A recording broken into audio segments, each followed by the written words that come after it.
Evet değerli arkadaşlar, hepiniz hoş geldiniz.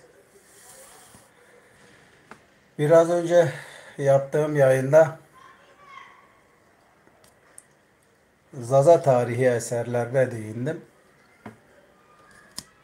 Size Zaza tarihi eserlerini benim elimde olanlarını göstermeye çalıştım.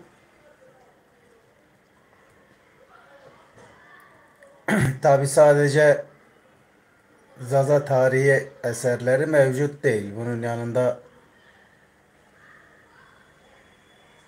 Zazaca yazılmış birçok edebi anlamda eser de mevcut.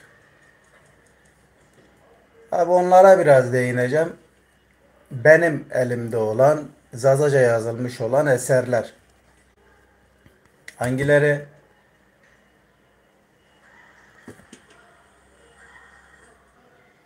Bunun haricinde dil nasıl gelişir? Yani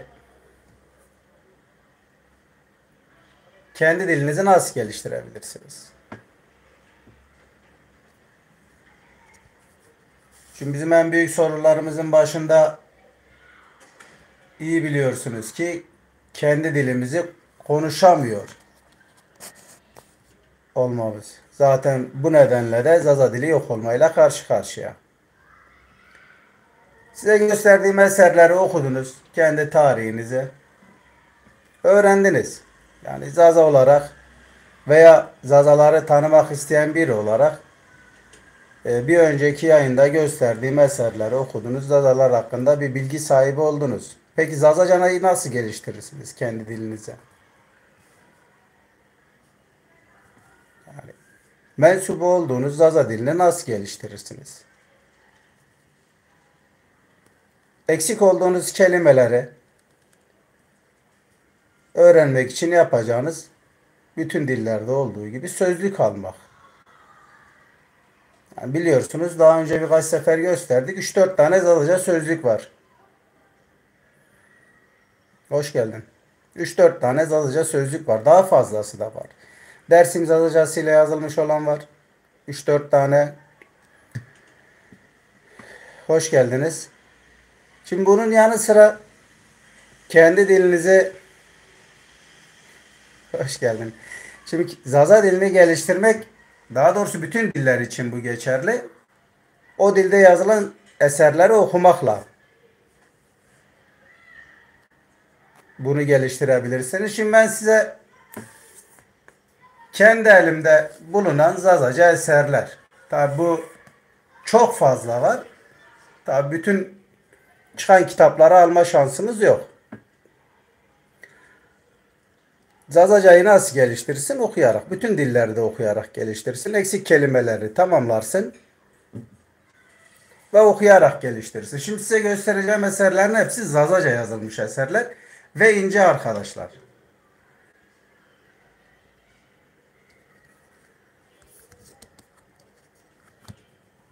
Bizim etrafımızda Dormara İmadı. Mikail Söylemez'in yazdığı bir eser. Hani şunu istiyorsak, kendi dilimizi geliştirmek istiyorsak, bir yayınlarından çıkan eserler bu benim göstereceklerimin çoğu. Habiki Henar.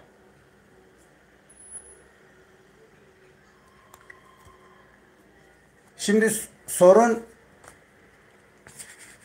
bu kitapları alıp da okuduğunuzda şunu göreceksiniz ki benim yaşadığım olaylardan bir tanesidir. Hakim olmadığım kelimeler var. Yani okuduğum zaman içinde anlamını bilmediğim kelimeler var. Bu kelimelerle karşılaştığımda yöneldiğim şey sözlük oluyor. Berfin Jale'nin diğer bir kitabı. Vana. Bunlar hep Zazaca yazılmış eserler. Kalp yapar mısın? Kalbin bütün güzel insanlarla.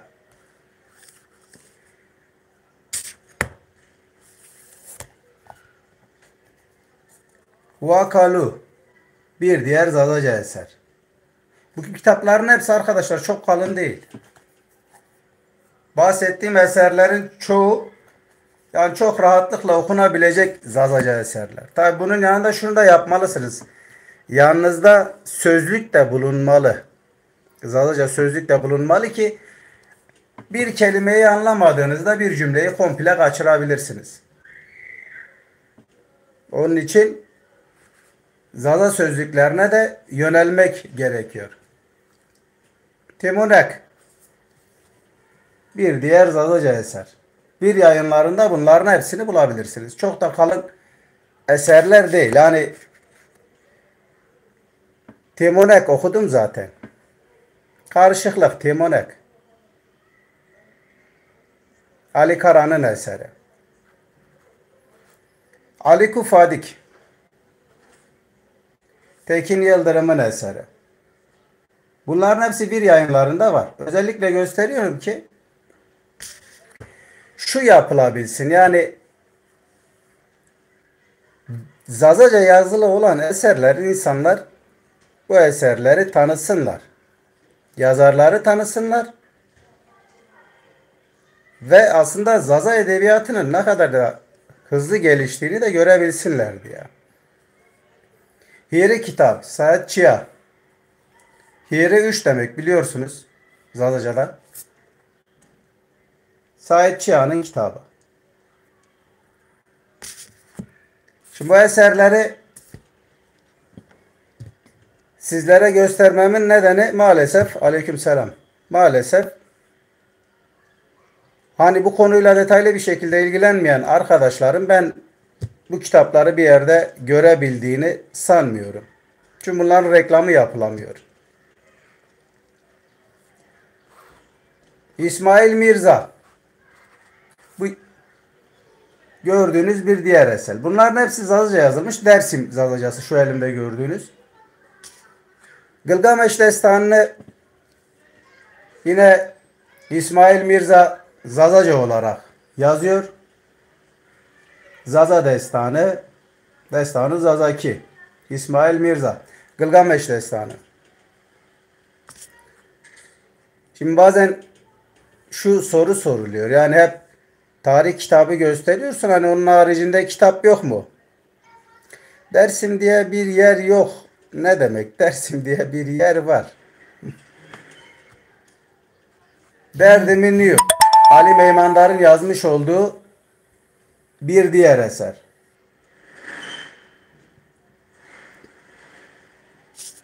Bu kitapların hepsi Zazaca. Ne diyor? Oranın adı Tunceli. İsminin değiştirilmiş olması oranın olmadığı manasına mı geliyor?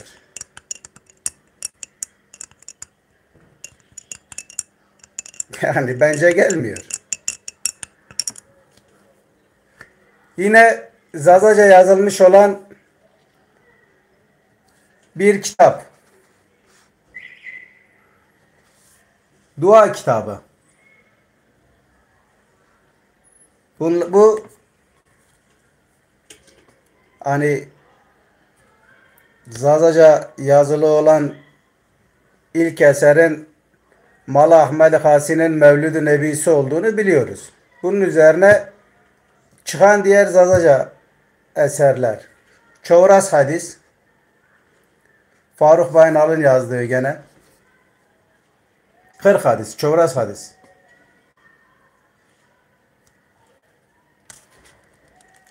Tabi daha önce söylediğim gibi ilk Mevlid'i yazanı biraz önce ifade ettim. Biliyorsunuz veya bilmiyorsunuz. Mal Ahmad Hasi'nin yazmış olduğu bir eser.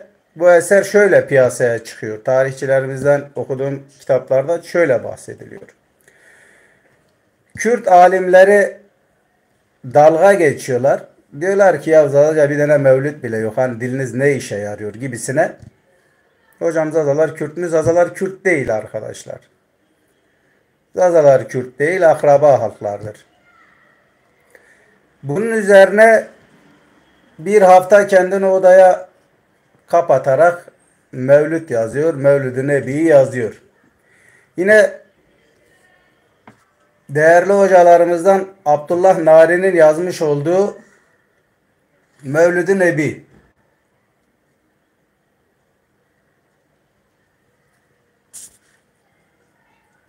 Bir diğer Zazaca eser Velat-ı Şirin.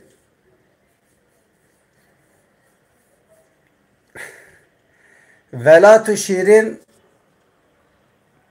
bileniniz var mıdır? Fahri Pamukçu'nun yazmış olduğu bir diğer Zazaca eser.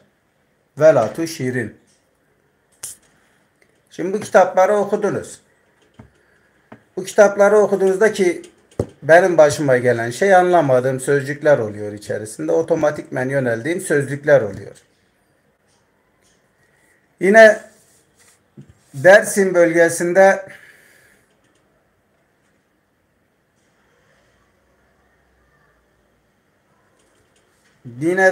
bölgesinde değerli hocamız Hakkı Çimen'in yazmış olduğu bir eser. Bu yeni bir eser değil ama. Kendisi Avrupa'da Zaza dili öğretmenliği yapıyor.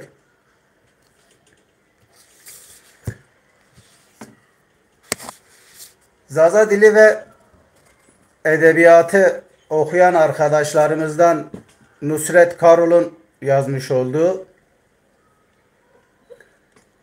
Deşpine Niye Bönü bir diğer Zazaca eser. İkinci kitabını da çıkardı. Elazığ'dan kendisi. Yine Hüseyin Duman tarih kitabı, birçok eseri var Hüseyin Duman'ın. Zaten o gösterdiğim Gılgameş Destanı'nı Türkçe yazan da kendisidir. Zazaca yazan. Gılgameş Destanı'nı Zazaca yazan, Zaza 2 destan olarak biliyorsunuz zaten Gılgameş Zazaca. Zazaların destanıdır. Hüseyin Duman'ın yine bir diğer eseri. Bu gösterdiklerimin çoğu yeni eserler. Zazaca yazılan yeni eserler. Soruma cevap vermediniz derken sorduğun soruysa cevap vermişimdir. Koyoberz var. Koyoberz'in anlamını bilen var mı burada? Koyoberz ne demek?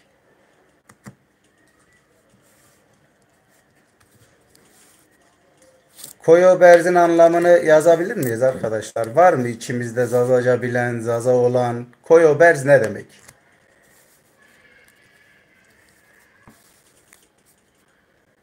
Anladığım kadarıyla Koyoberz'in ne olduğunu bilmiyoruz. Yine bir diğer eser İbrahim Dağılma yazmış. Dünyada Zaza nüfusu 15 milyon diye bahsediliyor. 15 milyon diye bahsediyor. Zaza edebiyatı.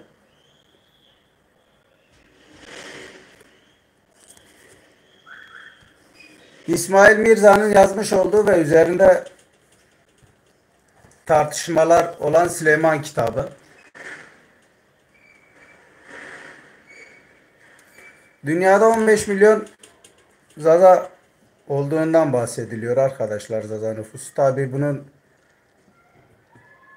araştırması 1960'lara kadar yapılıyordu, ırksal araştırma da sonradan nasıl olduysa o konudan vazgeçildi. Koyobers ne demektir? Zazaca bilenimiz var mı? Koyoberz'in anlamını bilen var mı? Hiç duydunuz mu ya da?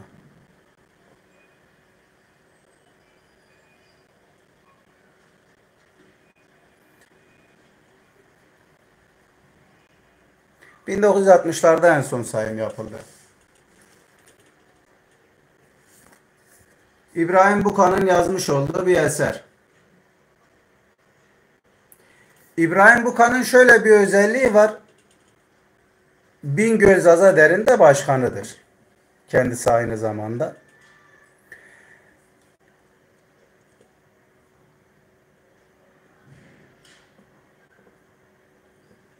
Zazaların Kürt denilmesine karşıyım. Kürtlerin Türk denilmesine karşı olduğum gibi. İkisi de aynı şeydir. bir diğer halkı yok saymak için ortaya atılmış bir terimdir.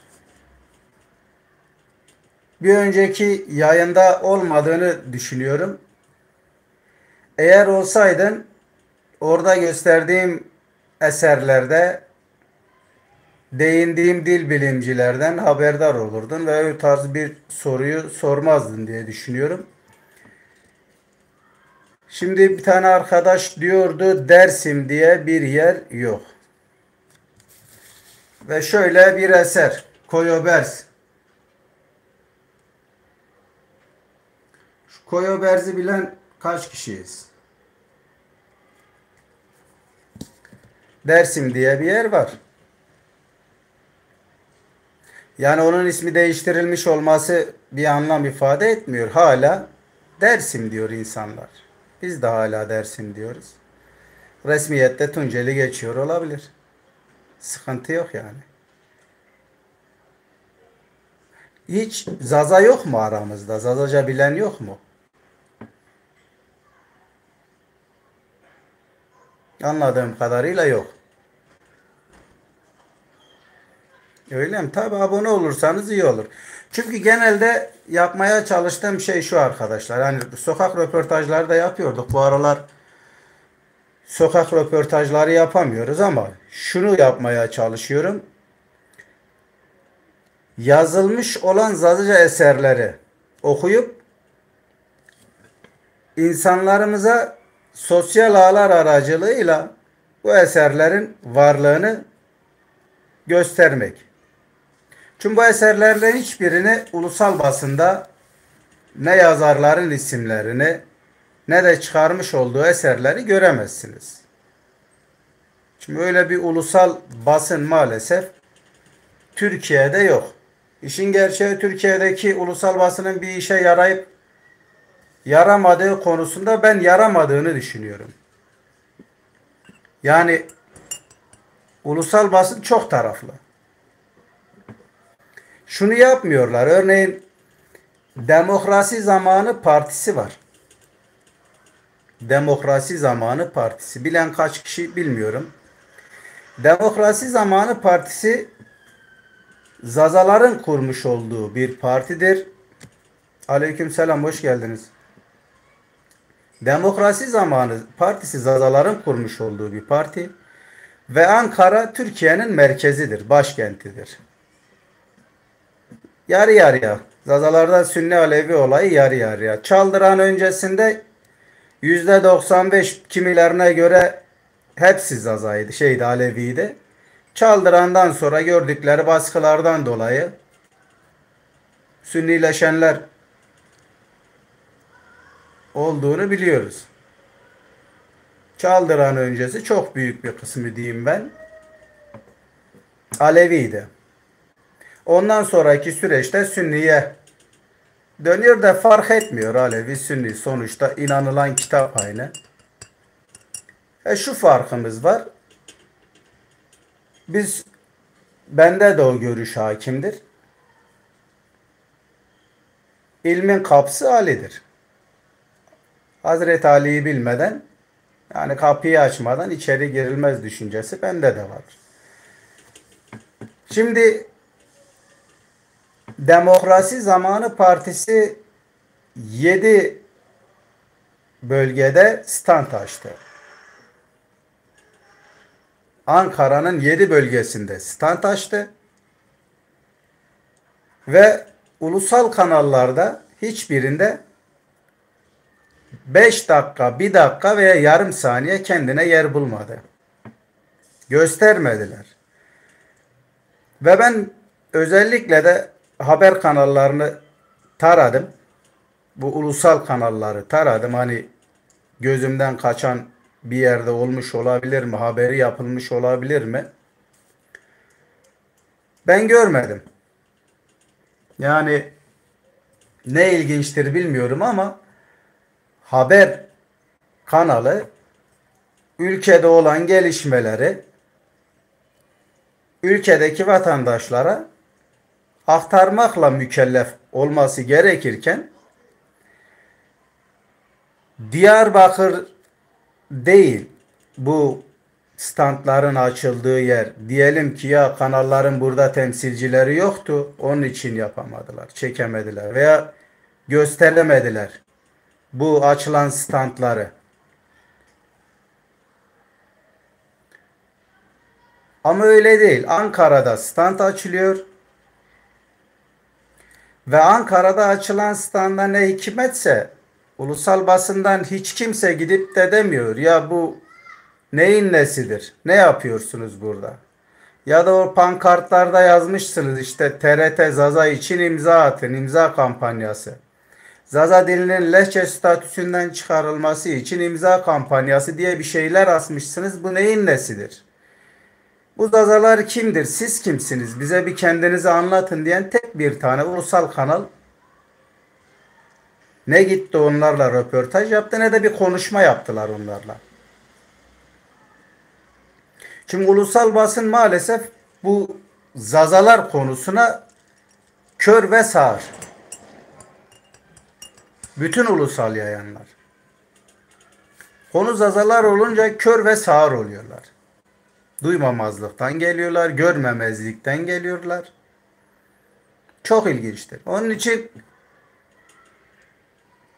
hani bu açıp da izlediğimiz kanalların pek de bir işe yaradığına ben inanmıyorum. Çünkü istediklerini gösteriyorlar. Bulabilirsiniz. Yani haberleri izlediğinizde işte kedi kurtarıldı, köpek kurtarıldı. Kedinin ayağına inne battı, itfaiye kurtardı haberlerini çokça görebilirsiniz. Kalp yapar mısın? Kalbim merkezli arkadaşlar. Kalp yapmama gerek yok. Güzel insanların hepsiyle kalbimiz. Yani bütün bu konulara neden değinmezler? Ben o kadarını da anlayabilmiş değilim. Yani Türkiye Cumhuriyeti'nde üçüncü büyük halk olarak dillendirdiğimiz Zazaların resmiyette şu an tek bir tane partisi var. Demokrasi Zamanı Partisi ve çalışıyor. Bu Zazaların sorunlarını çözmek için bir mücadele içerisinde. Bir imza kampanyası başlattı. Standlar açıyorlar. Ankara'nın işlek bölgelerinde Zazalar Kürt değil. Arkadaşlar. Zazaların Kürtlükle bir alakası yoktur. Akraba haklardır. Ama birinci derece akrabalarımız değildir Kürtler. Birinci derece akrabalarımız Talişlerdir, Tatlardır, Mazenderanlardır vesaire. Farslarla ne kadar akrabalığımız varsa Kürtlerle de akrabalığımız o kadardır. Aryan dili olması sebebiyle benzer kelimeler de tıpkı Farsçada, Kürtçe'de, Zazaca'da benzer kelimeler var. Nereden geldi bu Zazalar? Şimdi Zazalar şöyle söyleyeyim. Milattan önce 520 Beystun yazıtlarında yukarı Fırat Havzası'na Zazana denildiğini biliyoruz.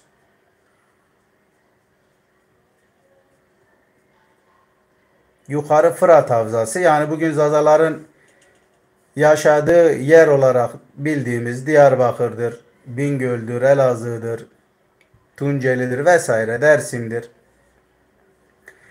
Milattan önce buraların yukarı Fırat Havzası yani Zazana diye geçtiğini biliyoruz. Ama dil bilimciler şunu diyor. Zazaların ana vatanının Deylemistan olduğunu, Hazar Denizi'nin kıyısı olarak diye tabir edilen Deylemistan olduğunu, oradan buraya doğru geldiklerini ifade eden dil bilimcileri de mevcut. Kimileri de şunu diyor. Zazalar zaten Zazana'dalardı. Yani bugünkü hala Zazaların yoğun olarak yaşadığı bölgelerdeydiler. Bir kısmı Deylemistan'a gitti. Gelirken de kendilerine Dimili adını alarak geldiler diye de söyleyenler mevcut. Yani iki görüş var Zazalar üzerine. Ama birçoğunun söylediği şey ana vatanları Deylemistan'dır diye ifade ediyorlar. Zazalar Kürt müdür konusunu şöyle açayım arkadaşlar biraz. Şimdi dil bilimi konusuna değindim bir önceki canlı yayında. Havaş havaş. Havaş havaş. Doğru söyleyen. Şimdi şunu söyleyeyim arkadaşlar. Şimdi dil bilimciler şunu diyor. Hiçbir eğitim almaksızın iki dili konuşanı bir araya getirdiğiniz zaman eğer birbirleriyle anlaşıyorlarsa o diller birbirinin lehçesidir. Aleykümselam, hoş geldin. Kanala abone olursanız memnun olurum arkadaşlar. Yani bir hiç Türkçe bilmeyen veya Kürtçe bilmeyen bir Zaza'yı alacaksınız. Hiç Türkçe ve Zazaca bilmeyen bir Kürt'ü alacaksınız. Yan yana getireceksiniz. Bunlar konuştuklarında birbirlerini anlıyorlarsa birbirinin lehçesidir. Ki bunu denediler, anlamıyorlar. Zazalar ve Kürtler 1000 yıldan fazladır bir aradır ve birbirlerini anlamazlar. Bunun yanı sıra ikinci bir yol olarak şuna bakıyorlar. Bir metini okuduklarında aynı şeyi anlıyorlar mı? Ya bir yazılı metini okuduğunda bu Zaza ve Kürt aynı şeyi anlıyor mu? Burada da Zazalarla ve Kürtler bir metini okuduklarında aynı şeyi anlamadıkları zaten tespit edilen bir konudur. Yani Zazaların aslında Kürt olup olmaması siyasidir. Yani siyaseten Zazaları Kürt göstermeye çalışıyorlar. Ondan başka da bir şey yok. Yani siyaset diyor ki işte Kürt nüfusu çok olsun, coğrafyası çok olsun zihniyetiyle Zazalar Kürttür diyorlar. Açılım sürecinde de bunu Türkiye Cumhuriyeti'ne maalesef kabul ettirdiler. Ve şu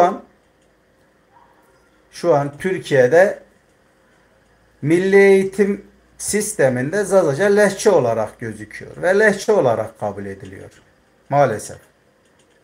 Şunu yapmadılar ama misal bir belge, bir bulgu, bir dayanak, dil bilimi hiçbirini göz önünde bulundurmadılar. Yani siyaseten Zazalar zayıftı, Kürtler güçlüydü. Götürüp de Zazacayı lehçe yaptılar. O için yapılan bir şeydi bu. Ve yine Zaza dili yok olmayla karşı karşıya olmasına rağmen Zaza dilini götürüp TRT Kürdi'de 45 dakikalık yayına sıkıştırdılar. 45 dakikalık yayına sıkıştırdılar.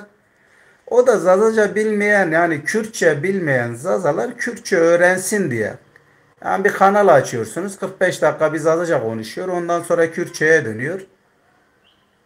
Zazaların evlerinin içine girmemiş olan evlere de Kürtçe girsin diye TRT Kürdi kanalında sadece 45 dakika Zazaca yayın yapılıyor. Ve maalesef bir de radyo boyutu var bunun. Yani sadece televizyon ve milli eğitim değil. Ekstradan bir de radyo boyutu var. TRT Kürdi FM var. Hani dinleyen kaç kişi var bilmiyorum. Benim çalıştığım yerdeki arkadaşların çoğu Kürt olması münasebetiyle açıyorlar, dinliyoruz. Çok nadiren bir tane Zazaca parça koyarlar. Geriye kalan hep Kürtçedir. Yani göstermelik bir tane çalınır. Tıpkı TRT Kürdi'de göstermelik olarak 45 dakika yayın yapılıyor olması gibi. Yani maalesef bu bir gerçek arkadaşlar. Yani Zaza dili, daha doğrusu Türkiye'de şu sistem var. Yani ırklar ne kadar hızlı yok olursa o kadar iyi mantığıyla hareket ediliyor. Yani geçmişte şunu büyüklerinize sorarsınız. Eğer Doğu ve Güneydoğu bölgesindeyseniz çevrenizde Türkçe konuşan insan doğru düzgün bulamıyordunuz. Ya Zazadır, ya Süryanidir, ya Arap'tır, ya Kürt'tür. Ama günümüze baktığımızda tam tersi olmaya başladı. Yani günümüzde olay tam tersine döndü. Tabi bunun sebepleri çok. Yani sebepleri çok. Sadece baskılar değil yani bunların sebepleri. Bunların sebepleri eğitim, bu dillerde eğitimin olmayışı bunun sebebi. Pazar dili olmayışı bunun sebebi. Batıya geçtiklerinde mecburen anlaşmak için, çalışmak için Türkçe öğrenmeleri bir diğer sebebi. Türkiye Cumhuriyeti'nde yaşamak istiyorsan mecburen Türkçeyi öğreneceksin. Yoksa zaten bir yerden bir yere gidemezsin. Olayından sonra ana diller geri plana düştü. Özellikle de bu ulusal özel televizyonlar piyasaya çıkmasıyla beraber. Şimdi sosyal ağların güçlenmesiyle de bizim gibi ulusal gücü olmayan zazalar da bu sosyal ağlarla kendilerini anlatmaya çalışıyorlar. Tabi er veya geç ulusal basın mecbur kalıp da bu zazalardan detaylı bir şekilde bahsedecek. Yani bugün değilse de bir 10 sene sonradır. Çünkü şu bir gerçek, hani sadece biz değiliz. Bu sadece bu gösterdiğim eserleri yazan zazalar değil. Yani bunun yüzlerce katı insan var ki biz dilimizin, kültürümüzün yok olmasını istemiyoruz. Dilimizin ve kültürümüzün yaşamasını istiyoruz. Ve biz bu ülkenin kurucu haklarındanız. Bizi ötekileştirmeyin diyen büyük bir kitle de var. Onun için zaten TRT Zaza talebi var. Seçmeli derse atanan öğretmenlerin Kürtçenin lehçesi diye atanıyor olmasından rahatsız olan büyük bir kesim var. Ve bu büyük kesim de şunu söylüyor. Eğer ki biz lehçeysek bize bunu ispatlayın. Hangi belgeyi buldunuz? Madem Zazalar Zazaca Kürtçenin lehçesi, siz hangi belgeyi buldunuz? Hangi bilgiyi buldunuz? Nereden buldunuz? Bize bir gösterin. Biz de lehçe olduğumuzu kabul edelim. Şimdi buna da bir karşılık maalesef yok. Ara sıra tartışılıyor ama ulusal basına yansımıyor maalesef.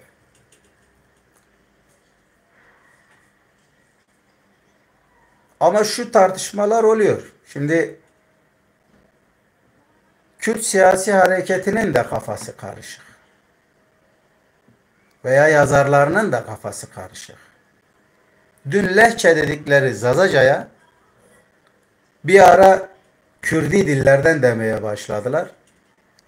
Şu andan da gündemde şey var. En eski Kürtçe Zazacadır söylemi var. En eski Kürtçe Zazacadır söylemini internette araştırırsanız birçok yerde karşınıza çıkar. Ama benim aklımın almadığı bir konudur. En eski Kürtçe Zazacadır. Yani şuna benziyor. Hazreti Adem var.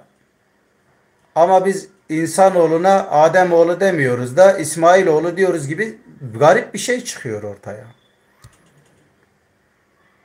Yani en eski olanın ismi kullanılır. Madem en eski dil Zazacaysa o zaman bütün kesimin kendisine Zaza demesi lazım. Bulabilirsiniz. Yani Zazaları Kürtlere bağlamaya çalışan yazarların eserlerini bulabilirsiniz. Ben geçen bir kitap almaya niyetlendim. Gene Zaza tarihiyle alakalı. Kitabı yazanı dinliyorum. YouTube'da konuşması var. Kendisini dinliyorum. Ya diyor ki, hani bilmeyenler için söylüyorum. Diyor Şerefan Kürtçenin 4 lehçesini sayarken Zazaca'dan bahsetmiyor. Ama diyor bahsetmesine de gerek yok. Zaten diyor Zazaca üst kimliktir. Yani bu dillerin türediği dil Zazacadır diyor. Yani onlar da artık bilmiyorum hani ne söylediklerini artık onlar da bilmiyor. Diğer platformlarda yayın açtığımızda şunu diyenler çok oluyor. Ya siz lehçesiniz. Ha, tamam lehçeyim de bana dayanağını göster ya. Nerede geçiyor? Hangi tableti buldunuz?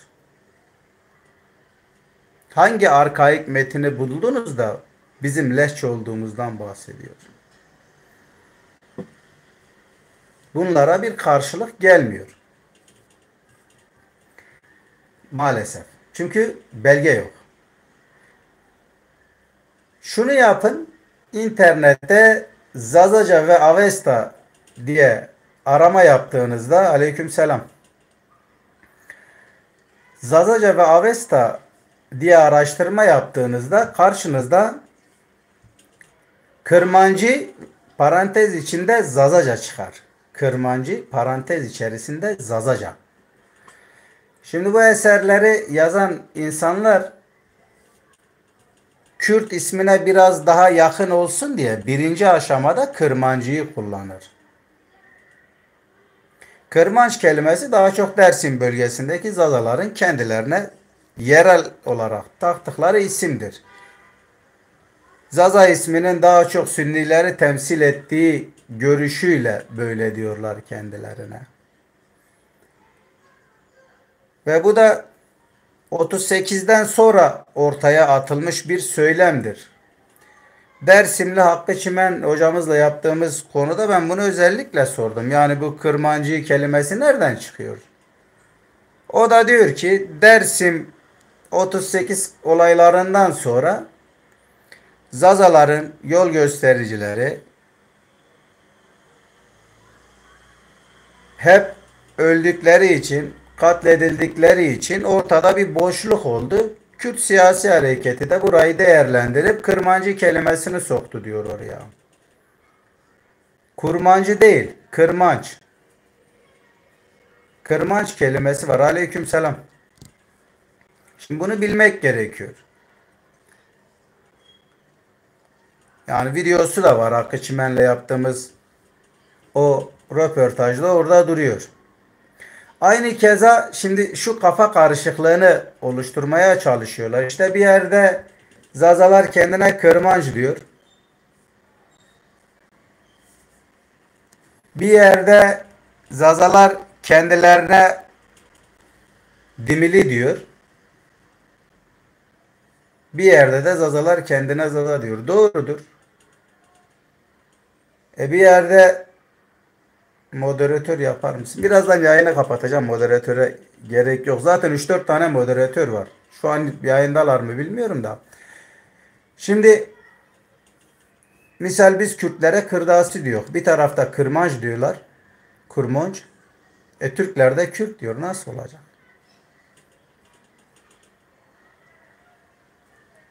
Yani misal hani şunu yapabilirsiniz. Sadece Google'a Zazalar kimdir diye yazdığınızda karşınıza çıkacak ilk şey.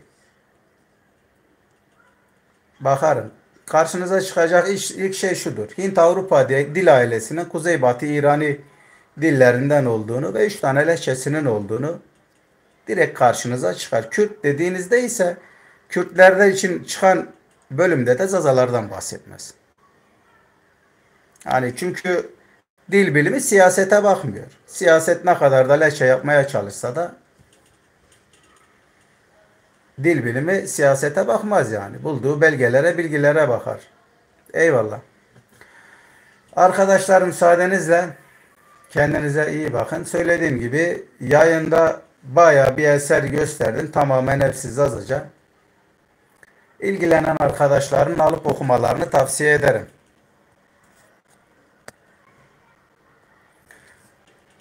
Ara ara yayın yapmaya çalışacağım arkadaşlar. Kendinize iyi bakın. Şu olan kişilere sorayım. Kimse cevap vermedi. Koyoberz ne demektir ya? Hiç bilen var mı aramızda? Koyoberz. Duymadınız mı? Kendinize iyi bakın arkadaşlar.